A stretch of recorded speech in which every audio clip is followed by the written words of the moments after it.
investigation into the deadly stampede near Islam's holiest city. It happened during the holy pilgrimage called the Hajj. More than 700 people are dead and another 900 injured as a large crowd of pilgrims converged on the city of Mina Thursday. These pictures, though, from the scene, they are graphic. Hundreds of bodies piled up in the streets, people crushed and trampled in the chaos.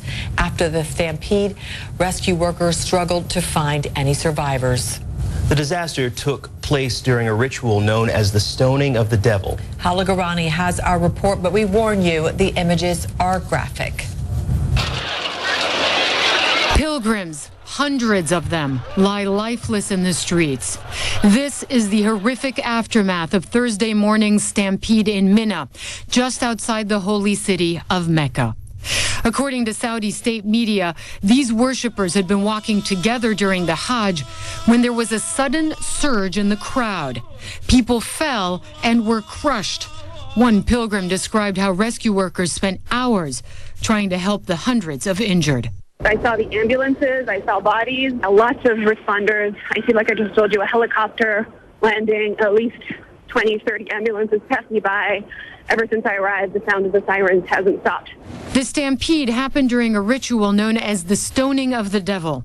World leaders extended their condolences. I'd like to join the President of General Assembly in expressing my deepest condolences to many hundreds of people who died. And I sincerely hope that under the leadership of Saudi Arabia, there will be immediate necessary assistance for those people. It's not the first time lives have been lost during the Hajj, which attracts more than 2 million Muslims each year and is considered one of the 5 pillars of Islam. Over the years, hundreds of people have been killed because of overcrowding. In 2006, another stampede killed at least 363 pilgrims, prompting the Saudi government to make the area safer. Those improvements, though, failed to prevent Thursday's tragedy. Hala Garani, CNN, London. Let's take a closer look now at the path that these pilgrims travel at the Hajj. After what starts with a series of rituals performed in Mecca, pilgrims set out for Mina, a giant tent city just a few kilometers away. Next, one of the most important days of the Hajj, pilgrims trek to Mount Arafat for prayer and meditation. After sunset, they head to Muzdalifah for the night. In the morning, they move on to the Jamarat Bridge for the symbolic stoning of the devil, which you saw in Hala's story there. Pilgrims then return to the Grand Mosque in Mecca, but there is little time for rest. They must remain encamped at Mina. It takes a full 5 days for pilgrims to complete their Hajj. Let's bring in Hajj pilgrim Ethar El-Katatney, joining us now live on the line from Jeddah, Saudi Arabia. Very good to have you with us. So you were nearby when this stampede happened. What did you witness in the aftermath? I'm not actually in Jeddah. I'm actually in Mina. I'm only a couple of hundred meters away from where the stampede actually happened. What did you witness? And I'm still there. We spent the night there. Tell our viewers around the world what you saw.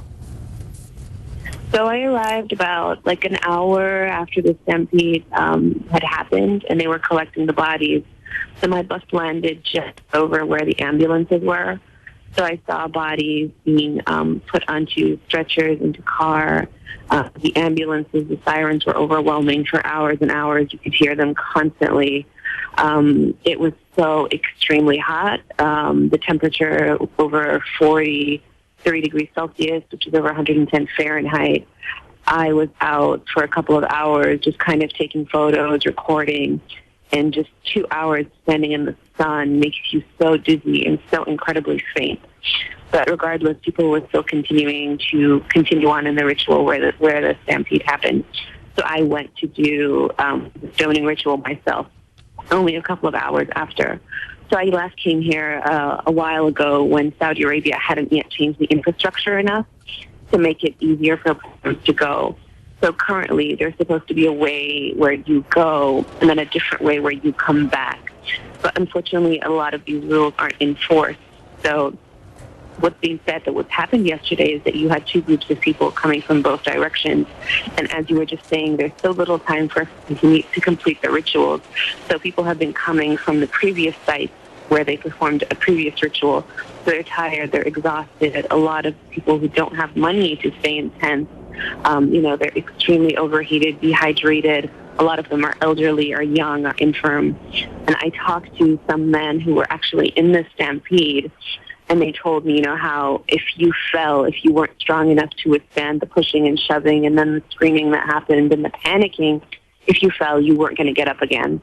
And that how one of them, he was literally on top of piles of bodies.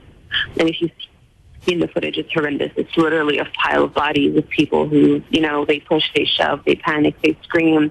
It was hot, someone fell, others trampled, and they got stampeded. So it's pretty horrendous. Ethar El-Katatney telling us about what she saw in the aftermath, and as we see in these images, people who were stampeded, quite frankly, in the streets, hundreds of people who were killed. We appreciate your insights and your perspective on what happened from what you saw. All right, we want to take you now and show you live video that we are getting in from Saudi Arabia right now. The pilgrimage goes on despite that report you just heard about the stampede. Today is the final day of the Hajj pilgrimage. Part of the ritual, as we have said, is the stoning of the devil. And we're also expecting the final prayers at the Grand Mosque in Mecca, Islam's holiest city. All Muslims who are able are required to make the pilgrimage to Mecca at least once in their lives to atone for their past sins. And we certainly hope the remainder goes peacefully and safely. Well, Pope Francis is in New York City, where he offered prayer